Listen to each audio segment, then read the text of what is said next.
And I wondered to myself, if I wasn't afraid of my own story and I put this out there, would it have made a difference? And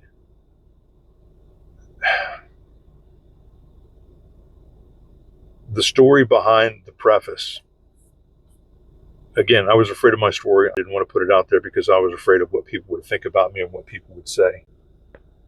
And right before I made that decision, I had seen The Generosity of Scars with Scott Mann for the first time. And later that night, I found out that a deputy that I'd worked with, somebody who I had known personally enough to know, wife and kids, and gave him hugs every time I saw him, and just a guy had a smile that would light up the room. I found out that same night that he had taken his own life. Nobody knew.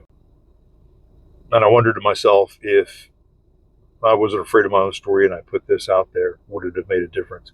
I needed to get that story out.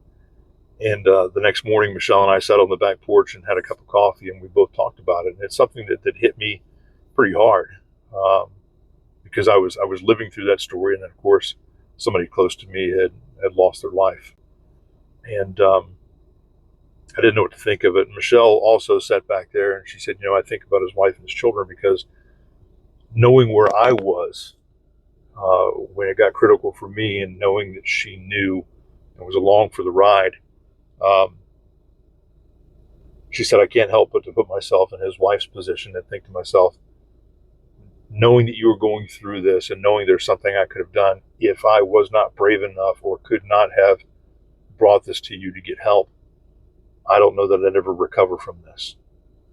And that's when she said, I think I want to write something for your book. And I said, I think you should. But then she joked and she says, but I'm not an author. And I laughed and I said, neither am I.